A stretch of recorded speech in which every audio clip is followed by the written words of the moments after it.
Magandang araw sa atin lahat mga kababayan, saan man panig kayo ng daigdig naron. Dito na naman tayo sa another episode ng ating Badong Aratilis Vlogs. Pag-uusapan natin ngayon, ito po, no? Si BP Sara po, nagsabi na po na ang ICC ay tuta ni BBM at ni Trillanes. Ang tindi pong akusasyon niya. Okay. Pag-uusapan din po natin, ito po nangyari sa impeachment na talaga naman pong pilit na pilit talaga yung kaso nila. Wala naman po talaga. Kaya lang makikita nyo po yung plano ng mga yung majority senators na talagang kahit kahit wala pong illegal sa ginawa ng OBP at saka ng dating secretary ng DepEd na si BP Sara,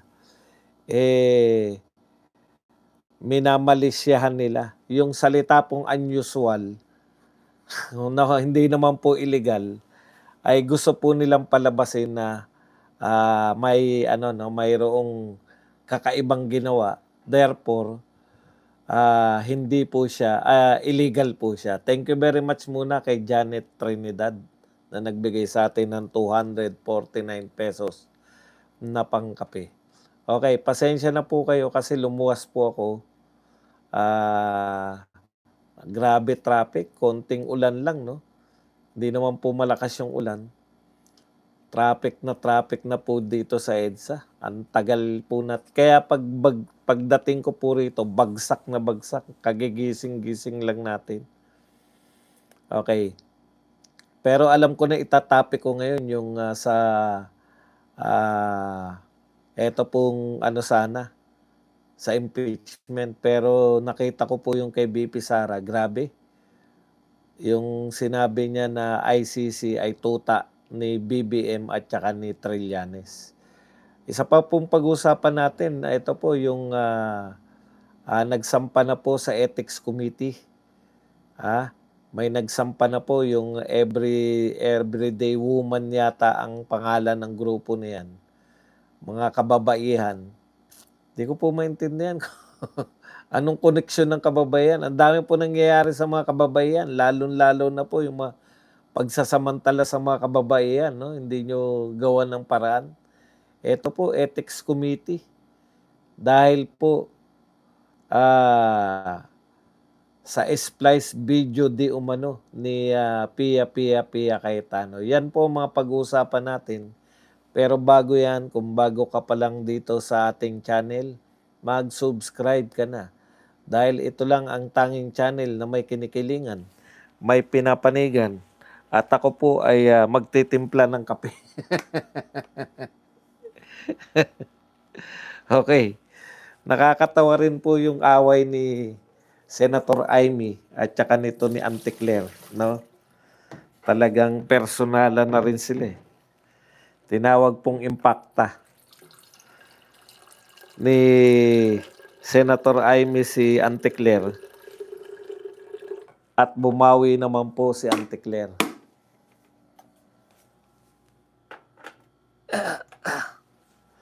Yan, painit tayo ng kape. Okay. Pag-usapan na po natin, no? Yung eto muna, yung mga pampagulo lang muna. Ito po si Auntie Claire. Bumanat na naman. Sabi po ni Auntie Claire, kaya Amy, may video yata si Amy na impact. Hindi ko rin gaano maintindihan kung impacta, di ba? So, ang tinutukoy niya pong impacta sa Malacanang, ito po si Auntie Claire, di ba? Okay. So, nanggagalaiti na naman po to si Auntie Claire kasi alam nyo naman, pag sinasabihan ng pangit, ngayon naman, this time impacta naman. Nanggagalaiti. Pero maganda po itong sinabi ni Auntie Claire. Tila yata hindi niya naman itinanggi yung pagiging impacta niya. Bakit? Ito sabi ni Auntie Claire, sinong impacta? It takes one to know one. Yan po. Ibig ibig sabihin kung impacta ako, impacta ka rin. Kasi it takes one to know one, 'di ba? Kung sila ay affected sa aking mga nababanggit dahil tayo ay kumakalaban sa fake news at yan ang kanilang pananaw, isang impacta ayon kay Palace Press Officer Attorney Claire Castro. Alam po ninyo, si Auntie Claire halatang-halata, no? Pagkatungkol po sa hitsura niya, implicates Claire Castro. Halatang-halata po na 'to si Auntie Claire, nasasaktan 'no, 'pag sa hitsura. Kasi impacta, mas more sa itsura yan, 'di ba? Oo, kumbaga kayang-kaya ni Claire Castro na makipagbardagulan, pero 'wag mo lang siyang tatawaging pangit. At ngayon, kasing kahulugan po ng pangit yung impacta. 'Wag mo lang siyang tawaging pangit at impacta. Okay na kay Auntie Claire yan. Okay. Teka lang, hindi lang ako mapakali dahil kinakailangan ko lang magkape. 'Pag hindi tayo nagkape, hindi tayo normal. Ito po ang ating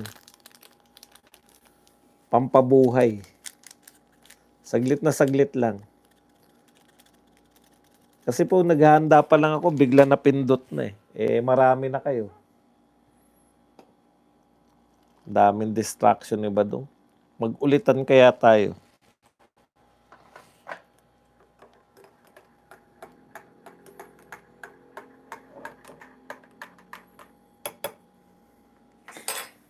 Okay, punta po tayo rito sa medyo seriousness, no? Yung naganap po kanina, talagang pag-aaksaya lang po ng panahon. Yung mga nagsasabi po na pag-aaksaya ng pera, pag-aaksaya ng panahon, oras, itong ginagawa nila impeachment. Totoo naman po. Kaya lang makikita nyo po yung mga biases nitong majority senators, no? Sila, kumbaga, iisa po yung utak nila. Hindi ko alam kung meron silang anong tawag doon? Yung nag-uusap-usap kayo through internet. Kasi isa lang po yung isa lang po yung tanong nila Pare-pareho majority senators, isa lang po yung mga katanungan nila sa witness kanina. Ito po yung pagiging unusual, no? Tapos hindi intercom, yung anong tawag doon? GC, no? Pasensya na kayo. Pasensya na kayo, hindi. Mukhang ka-GC ng majority. Ito, sa tingin ko lang, kasi iisa lang po yung tinanong nila tungkol po sa pagiging unusual. Tapos, yung shock factor lang po. Ang gusto po nilang sabihin sa mamamayang Pilipino, yung shock factor na, nag-withdraw ng malaki. Yung, alam niyo yung shock factor ng una nating narinig yung 125 million na ginastos sa 11 days. Talagang noong una, na-shock pa tayo, no? 11 days lang. Paano yan? Gusto nating makakarinig rin ng paliwanag. Pero sa tagal niyong binabanatan, yung ginastos within 11 days, yung confidential fund, wala na pong nagugulat dito. Ang gusto nitong mga to, hindi ko po sinasabi na kasabwat nila tong mga land bank. In fact, yung mga taga-land bank, binabati ko po kayo kasi sumasagot lang po sila Sumasagot lang po ng napaka-professional na pagsagot sa mga katanungan ng mga senador. 'Di ba? So, sinagot naman nila, wala po ako nakikita na illegal.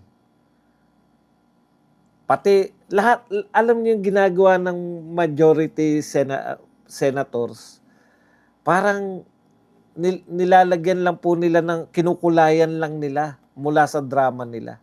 Oh, speaking of drama, hindi na po umubra yung ano, yung opening statement. Alam naman po ni Laila de Lima, gusto pa niya pong ipahiya yung kanyang sarili. Alam nyo, eto yung mga sinasabi natin kung makakalusot, no? Pero alam na nila may ruling na yung impeachment. Dapat po yan ang sinasampahan ng ano eh. Yan yung binaban na dyan eh. Wala na ngang naitutulong. Wala nang contribution si Laila de Lima eh. Mag-i-speech pa. Yung ginagawa nyo po sa House of Representatives, hindi nyo po pwedeng gawin dyan. Alam nyo po, hindi naman si Laila de Lima, hindi naman po mahina utak niyan eh. Nagtatanga-tangahan lang po kunwari, baka makalusot. Eh, ang problema po, ang nanunood po sa impeachment, 2 tao lang. O 2 grupo ng mga tao.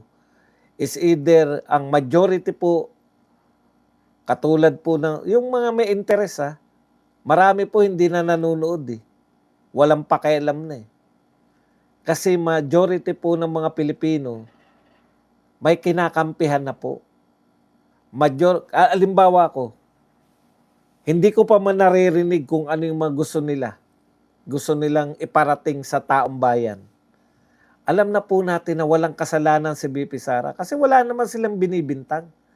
Ang ginagawa nila panay fishing expedition lang. Okay. Katulad po nito, ang gusto lang nilang sabihin, isa-shock lang po nila yung tao. Hindi na po effective yan. Lahat ng mga sinasabi niyo yan, narinig na namin. Ano pa po ba ang gusto nila? Nag-withdraw ng malaking halaga na cash. Ano pa po bang makakasyak sa amin samantalang nakita na namin yung mga ghost project, yung sa Bulacan, nakita na namin kung gaano karami yung pera na pinamimigay sa maleta. Nakita na namin may picture kung gaano karami yung mga perang ibibigay kung kani-kanino.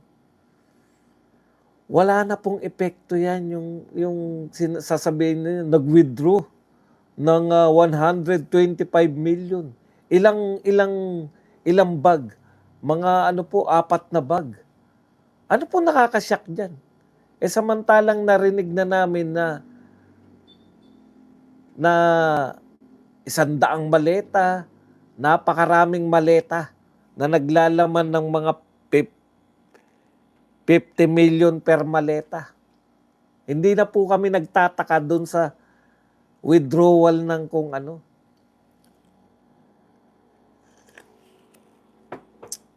In fact, ang tumatakbo sa isip namin, maliit na pera lang tong pinag-uusapan natin. Bakit ito ang ini-impeach dahil sa maliit na pera? Alam niyo po ba na yung ginastos dyan sa impeachment, mas malaki na kaysa dito sa pinag-uusapan nating pera na di umano ay maanumalyang pera ni BP Sara.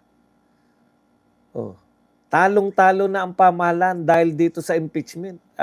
Talong-talo na po ang mamamayan. Ano ba yung 125 million?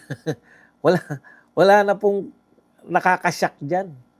Hindi na po, may ganyan palang withdrawal. Tapos, paikot-ikot po sila dun sa salitang unusual. Hindi po ba unusual to? Nasabi nyo po na unusual ito. Bakit nyo po nasabi na unusual? Totoo po ba na may nag-withdraw na noon, ganito? Ako na po magpapaliwanag sa inyo, sa mga senador.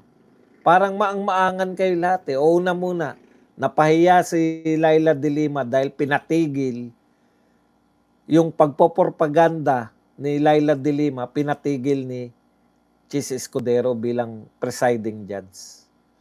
Alam po ni de Lima yung ginagawa niya. Sisiraan niya, magbibigay siya ng mga conclusions of law. Pati nga yung conclusions of law, alam na natin yung meaning, di ba? Bawal pala yan na ikaw magsasabi ka kahit dapat galing lahat sa mga witness. Galing lahat sa witness yung kung magsasalita man yung witness na may ginawang kasalanan, si BP Sara, dapat galing sa witness, hindi galing sa prosecutor. Nakakahiya po kasi pandurugas po yung ginagawa ni Laila de Lima. Alam niya ng bawal, itinuloy pa rin. Winarningan na siya, itinuloy pa rin. Ano po tawag doon? Makapal ang muka.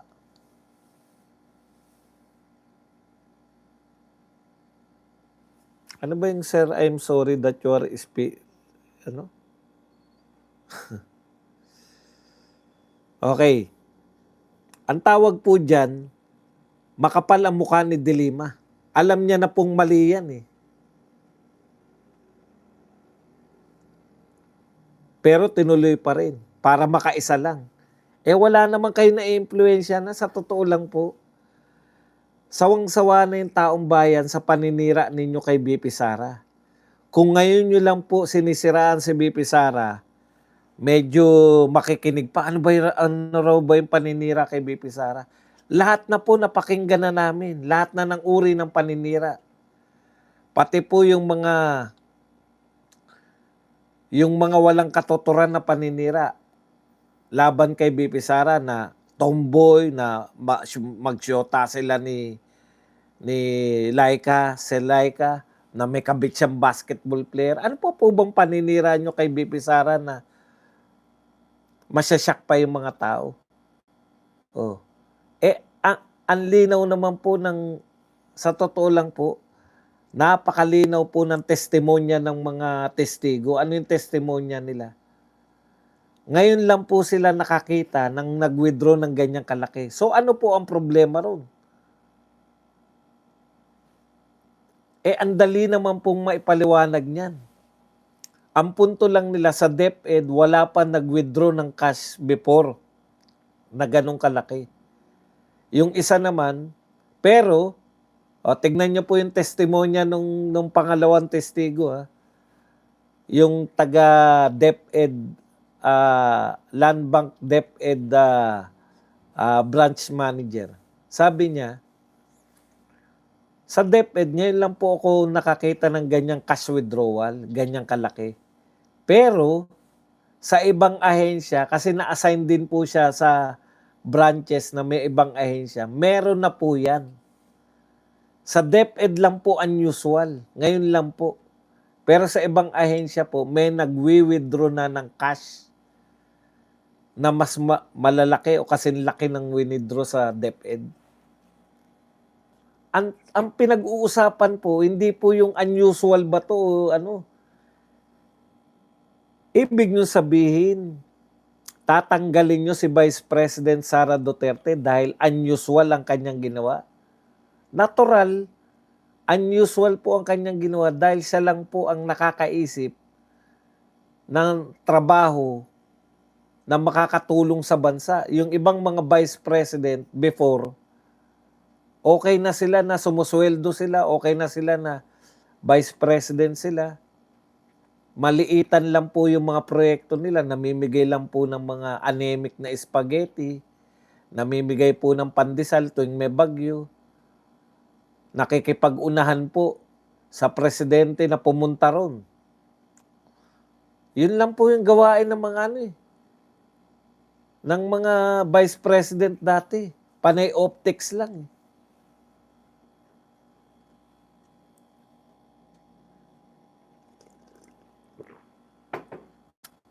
Yun pa pala nakakalimutan natin, MTF-LCAC. Bakit concerned si BP Sara? Kasi at the same time, MTF-LCAC din siya. Okay. Normal po na ngayon nyo lang makikita yan kasi ngayon lang nagkaroon ng confidential fund ang office, yung DepEd Secretary. Ano po magagawa? Unique nga si BP Sara. Ngayon, ang question dyan, illegal ba yun? Nagtataka ko rito kay Chua Kayo ang nagbigay ng confidential fund ni BP Sara bilang DepEd. Tandaan po ninyo, yung hiningi ni BP Sara na hindi dumaan sa dito po sa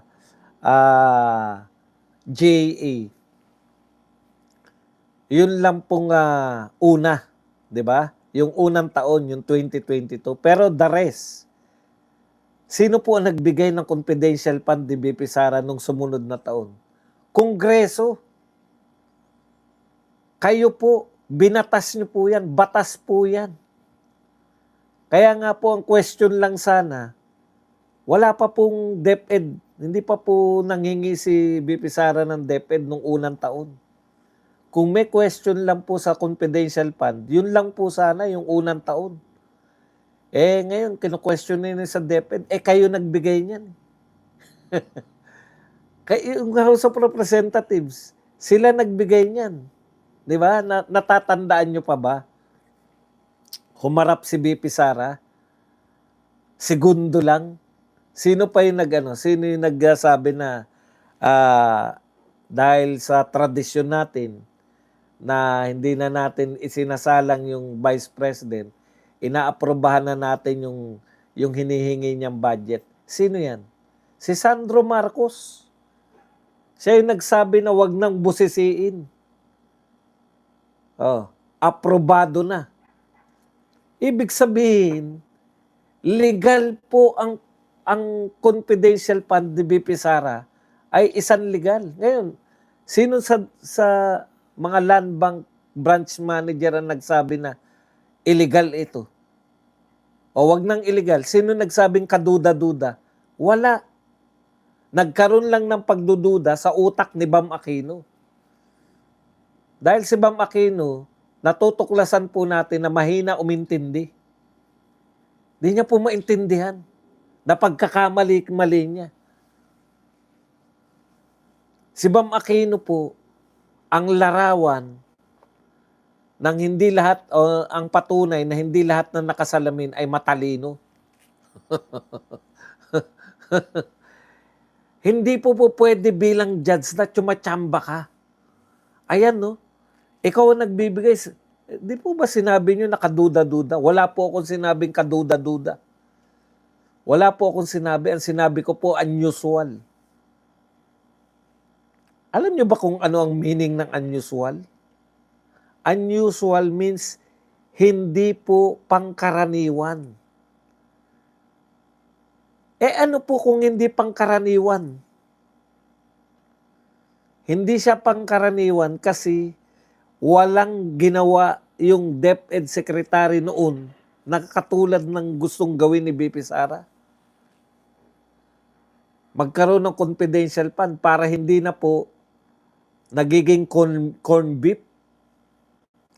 Sino po ba nakaisip ng Office of the Vice President na ganyan? Manghingi ng confidential fund para makatulong sa anti-insurgency drive ng bansa. Si BP Sara lang.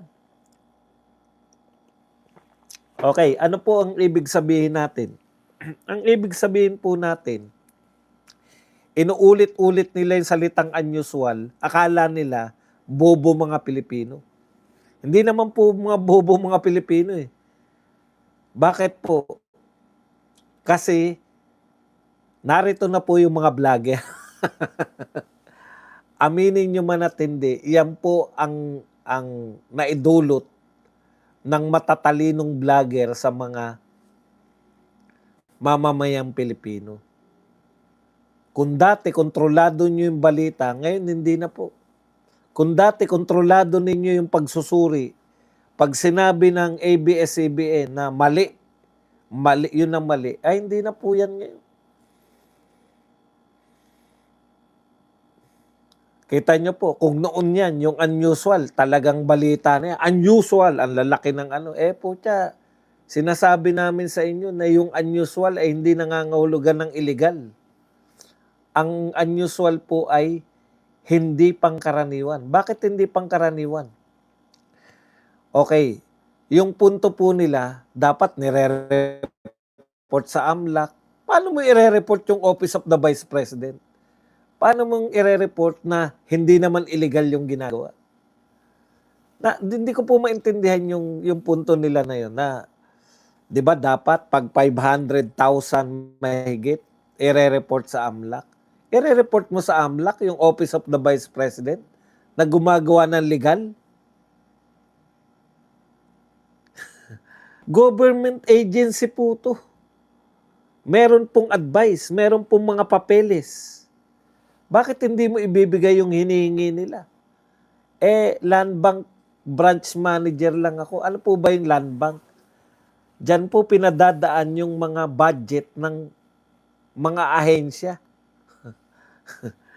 Hindi po nila naiisipin yung mga tanong, hindi nyo man lang tinanong kung ano. Meron pang issue yung isa sa mga tulpo, si Rapi Tulfo yata yun. May nakita ba kayong papeles na ito? Ang lakas naman ng loob ng paharda na pupunta ron at magwi-withdraw siya ng pera na hindi naman siya otorisado. Ginagawan pa nila yung issue na hindi nyo ba hinanapan si Paharda?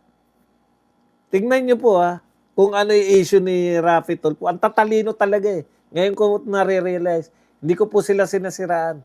Yung magkapatid po na Tulfo, napapatunayan po natin na matatalino. Biruin mo, nagtagal siya doon. Hindi nyo po tinignan, hindi nyo hinanapan si Paharda ng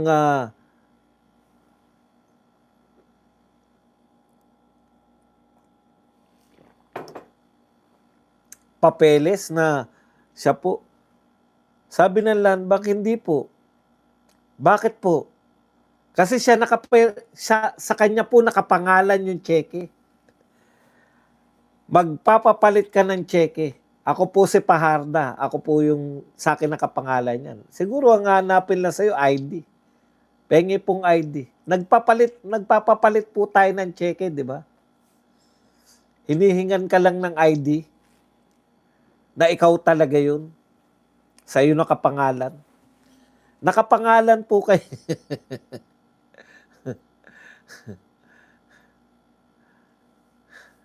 nakapangalan po kay Paharda. Bakit hindi nila ibibigay?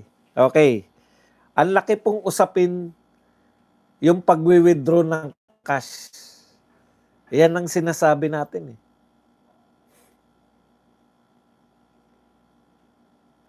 Yan po yung yun nga po yung sinasabi ko eh. Hindi po kami magugulat dyan dahil narinig na namin yan na may nag-withdraw sa Land Bank ng 500 million. Isang araw. Yan. Ano pa magugulat sa amin dyan? Okay. So, ibig sabihin, confidential, meron na po nagaganap na ganyan sa Land Bank. Di naman po nila kino-question yan dahil kung hindi po ipinagbabawal ng batas, bakit mo questionin? Ite-take mo yan as legal. Alam po ng mga Land Bank branch manager kung ano ang illegal at hindi legal. Tignan nyo po, sa usapin ng AMLAC, di po sila nagre-reveal. Di ba? Bawal, walang exemption ang AMLAC. Kaya yung mataba na taga-AMLAC, patong-patong po na kaso ang haharapin niya, yung tumistigo. Eto nga, yung BIR commissioner dati, nakalimutan ko ang pangalan. BIR commissioner ni Pinoy. Hindi po natin kakampiyan. BIR commissioner.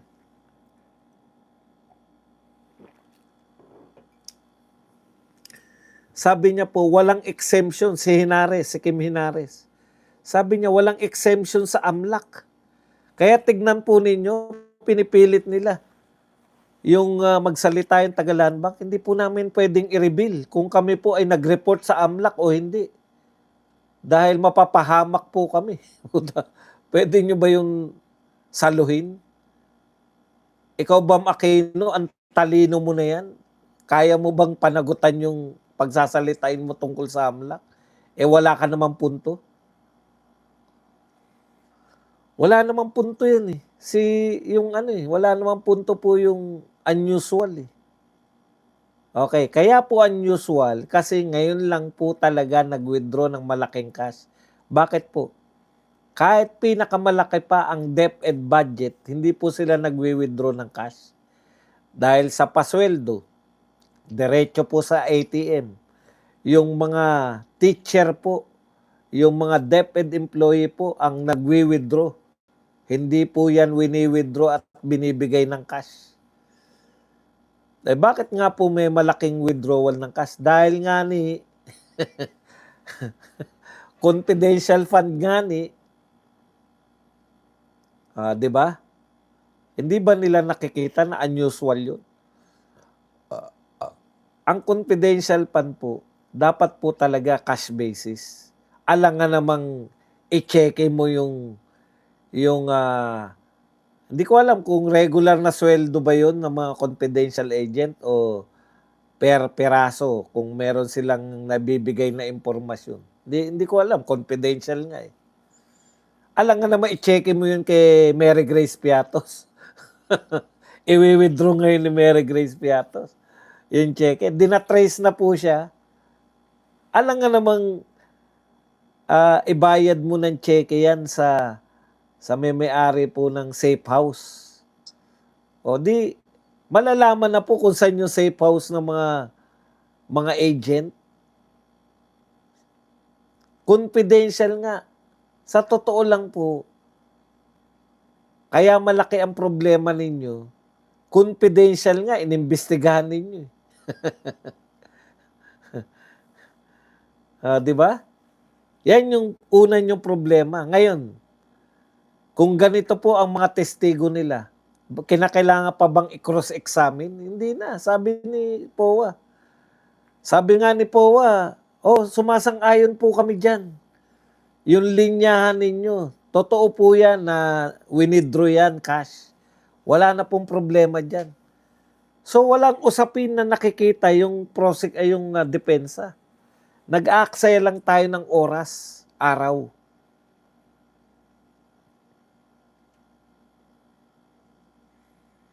Nag-aaksaya lang po ng pera.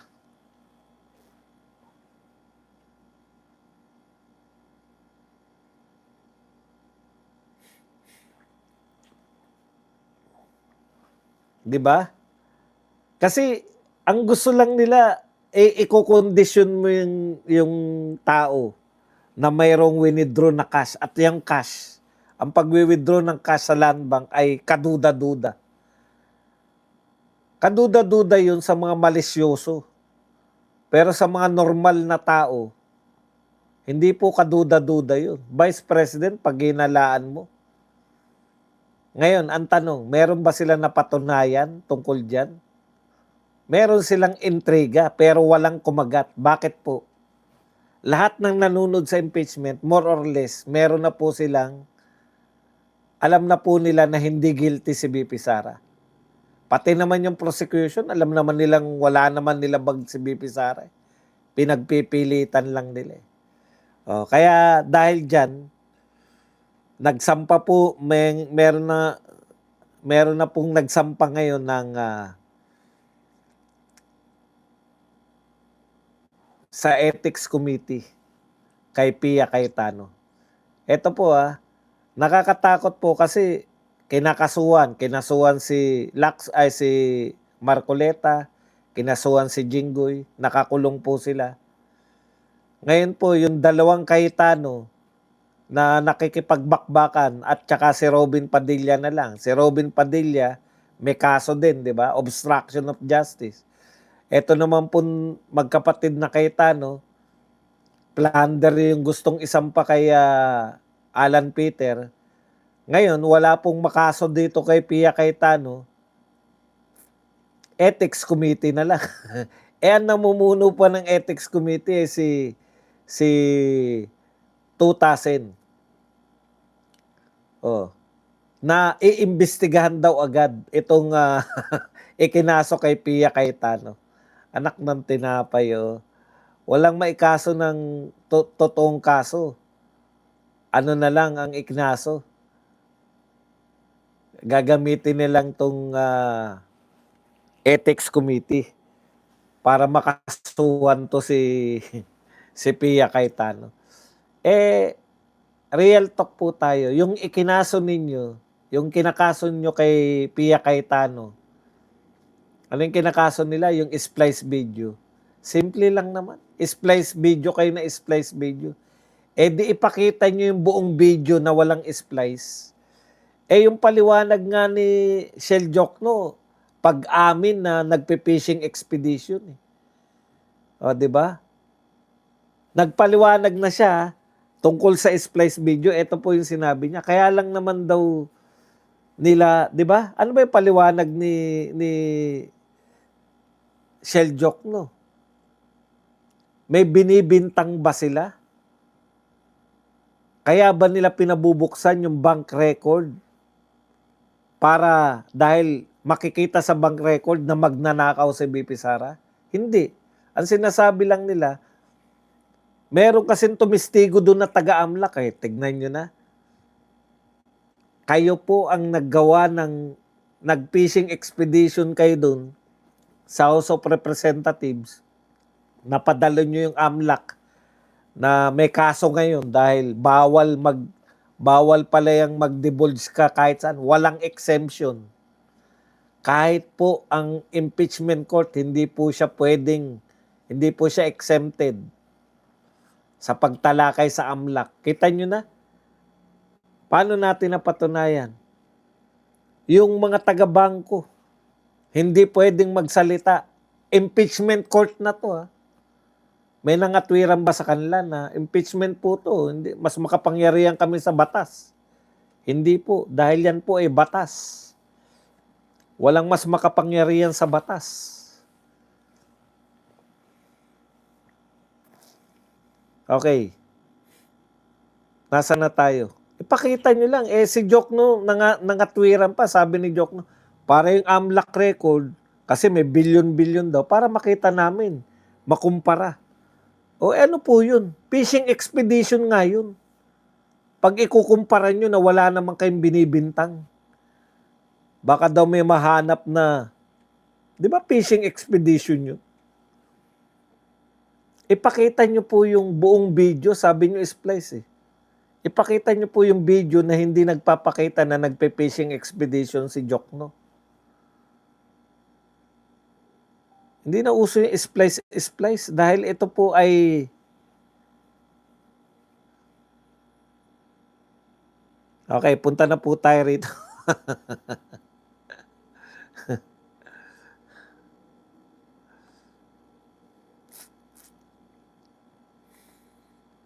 Ito po yung sinabi po ni BP Sara. Puntat po tayo rito sa sinabi ni BP Sara. Ayon po sa speech ni BP Sara, naku, alam nyo po, maganda po itong ginawa ni BP Sara. Kumbaga, ginatungan niya yung US. Hindi pwedeng ignore to dahil Vice President ng Pilipinas to. Ito ang gustong-gusto na US, di ba? Makahanap sila ng butas dito sa ICC na to. At ito po ang pinakamagandang butas.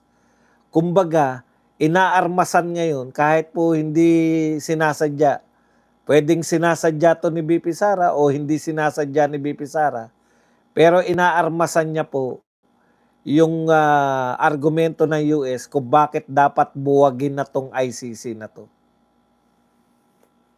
Kasi ito ang pinakamalinaw. Yung argumento kasi ng US, paniniga lang eh, di ba? Wala kayo, hindi kami membro niyan ng ICC niya. Huwag nyo kaming pakialaman. Huwag nyo kaming imbestigahan. Isip ng ibang bansa.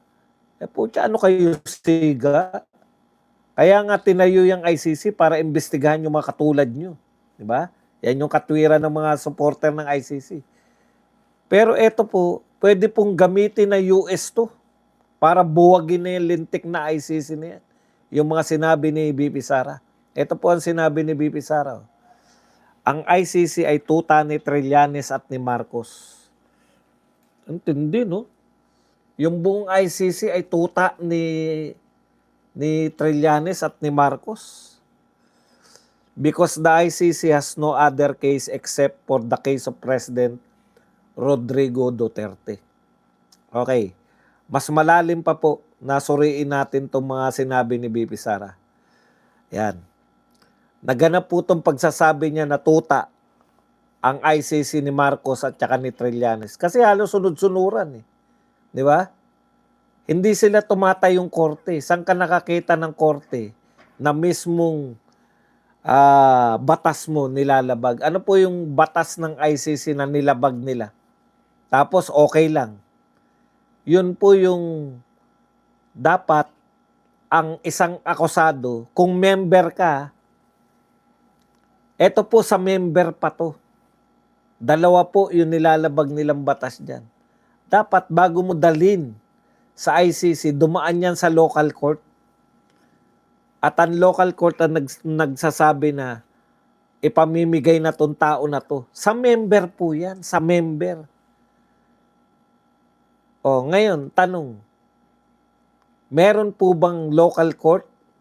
Anong regional trial court ang nagsabi na pwede nang dalhin sa ICC si Tatay Digong? Wala. Hindi po yan. Saksi po tayo lahat.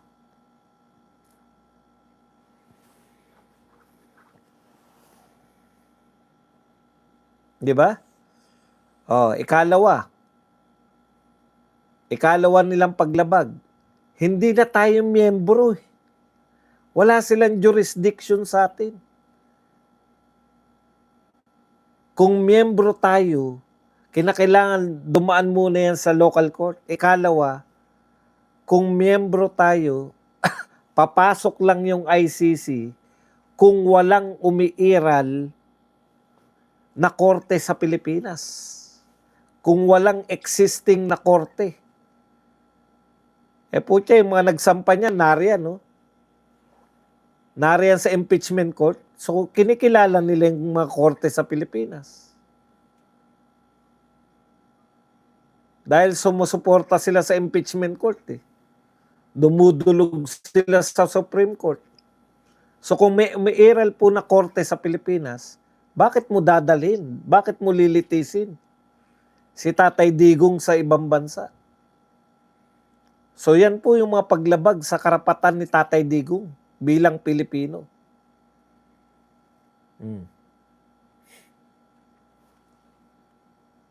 Kung member tayo nun, ganun. Ganun ka sila kahigpit. May local court pang umiiral, bakit nyo ito dadalhin? Hindi nga sila last resort eh. Sila po, tawagin na natin na last resort sila. Kung hindi po kasi pwedeng tawaging last resort. Kasi po ang last resort, Supreme Court eh. Di ba? Ano po sila kung walang umiiral na korte?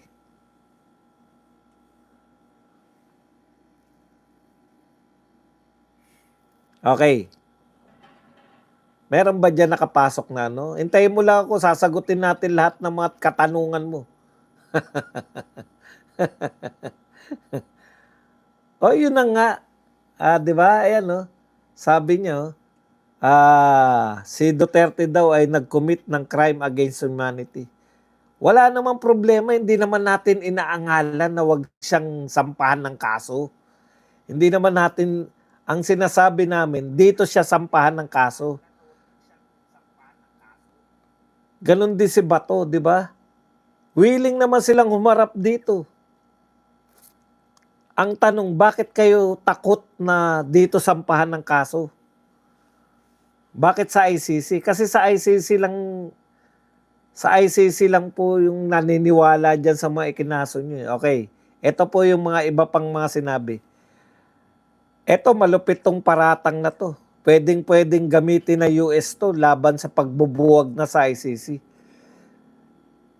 Ayon po kay BP Sara sa kanyang speech doon po sa Dahig, paratang ng sabwatan at korupsyon. Hayagang tinawag ni BP Sara na traidor sina BBM at Trillanes. Idiniin niya na may naganap na bayaran sa likod ng pagpapakulong sa kanyang ama. Anya, the ICC found Marcos, Trillanes and money in the Philippine case. Maleta ang pinag-uusapan dito. Where is the justice in all of this? As reported by News 5 everywhere. Tignan nyo.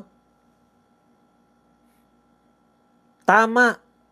Sabi ni BP Sara, wala pong hustisyang pinag-usapan, maleta. Direkta na inaakusahan ni BP Sara. Bayaran ng ICC, binayaran ni BBM at saka ni Trillanes. Ikalawang punto ni BP Sara, kakulangan ng jurisdiction. Iginiit niya na walang legal na karapatan o jurisdiction ng ICC na makialam sa Pilipinas. Ayon sa kanyang pagpayag sa pakikialam ng dayuhang korte ay insulto at nagpapakita ng kawalan ng tiwala sa sistema ng hustisya sa bansa. Correct. Insulto po yan sa Supreme Court. Mukhang yung Supreme Court, okay lang sa kanila insultuhin sila. Wala pa rin po silang pagpapasya tungkol dyan. Okay. Etong pangatlong punto ni BP Sara. Kinwestiyon niya ang ebidensya ng ICC hinggil sa libo-libong biktima ng war on drugs. Ayon sa ulat ng Now You Know PH, tinanong ni BP Sara kung paano mapatunayan ang systematic killing kung wala man lang hawak na konkretong listahan ng mga pangalan ng 30,000 biktima ang korte. Correct. Sabi nyo, may biktimang 30,000. Ang una dapat tinanap na ICC as sino-sino itong mga biktima na to. Kung wala man lang kayong pangalan, hindi pa hinahanap yung birth certificate o kung death certificate, pangalan lang ng 30,000. Kung hindi po yan mapoproduce ng mga nag-aakusa kay Tatay Digong, kalokohan po yung akusasyon na yan. Meron ba naman kayong sasabihin na 30,000 killed pero walang pangalan? Punto per punto po to, ang galing. Kaya po ito, pag nakuha po to ng US, itong mga speech ni BP Sara, ito po ang magandang talagang pag-speechin si BP Sara sa UN, human rights. Kaya delikado po sila. Pag si BP Sara po nanalong presidente, tsak po mag-speech yan sa UN Human Rights. Bilang presidente ng Pilipinas, yung pang-aapi ng ICC sa ating bansa. Okay. Sabi pa ni BP Sara, hindi isang patas na institusyon ng hustisyang ICC, kundi sunod-sunuran lamang sa interes ng Administrasyong Marcos at mga kritiko ng kanyang ama. Number 1, punto ni BP Sara, ang ICC ay ginagamit sa politika. Naniniwala si BP Sara na nakikipagkutsabahan ang Administrasyon Marcos sa ICC upang tuluyang tanggalin sa eksena ang kanilang malakas na karibal sa politika, ang mga Duterte. Pero nag-backfire po sa kanila yan. Buhat po nang si Tatay Digong ay pinakulong nila sa The Hague, Netherlands. Yan na po yung simula ng downfall. Diyan na po nagsimula yung mga negative, no? Negative rating ni BBM. Ikalawa, interes ng ICC na manatiling sikat. Ito, pinakamagandang katwiran. Binibigyan kayo US.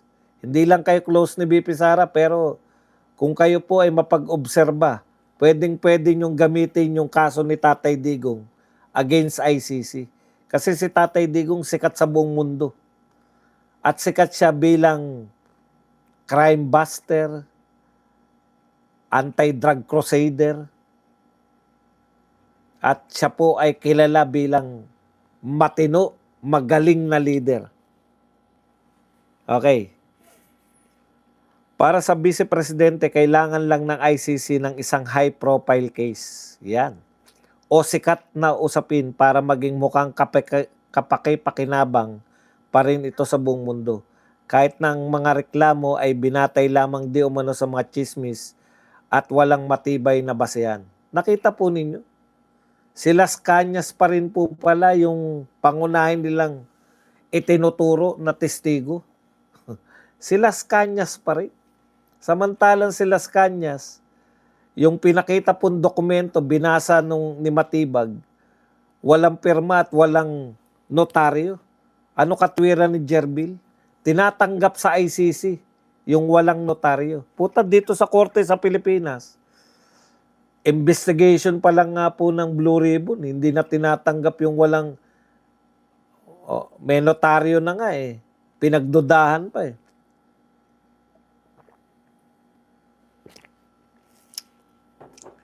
Tama po si BP Sara. Nagkasundo po yung interest ng BBM administration at saka interest ng ICC. Alam niyo po, ang ICC, nangangailangan po yan ng pondo mula po sa mga member countries nila, donasyon. Ang akusasyon ni BP Sara, kahit hindi tayo member, nagdo-donate eh. Maleta, di ba? Hindi po sa akin yan. Kay BP Sara yan.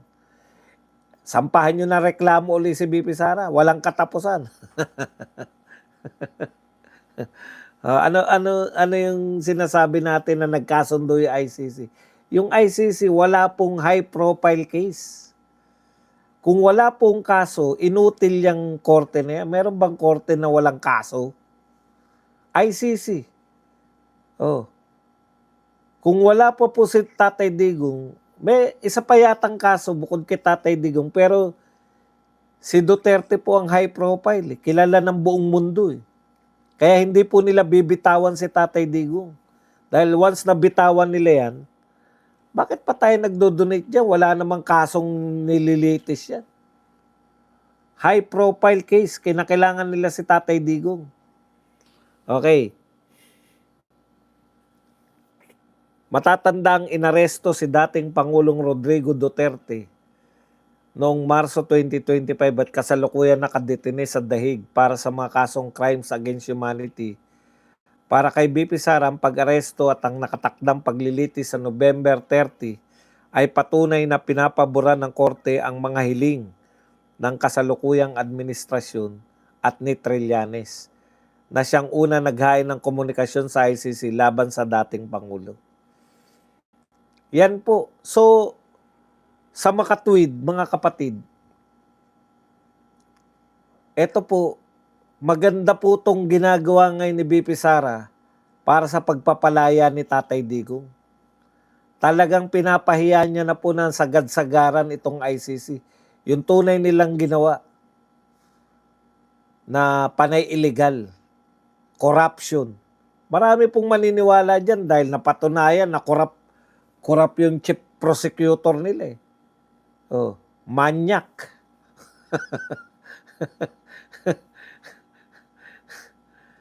Alam niyo po yung mga taong di normal, mga adik at manyak. Kasi pag manyak ko, hindi na normal yung mga kinikilos mo eh. Yan, katulad niyan, American. Mga adik at manya kasi hindi normal yung mga pag-iisip nila. Kaya hindi normal yung mga gawain. Okay. Ngayon po ay panahon na para naman kayo magtanong, magbigay na reaksyon at higit sa lahat, si Karim Khan. At higit sa lahat, pwede po kayong magpakape. Yan. Tanungan portion na po tayo.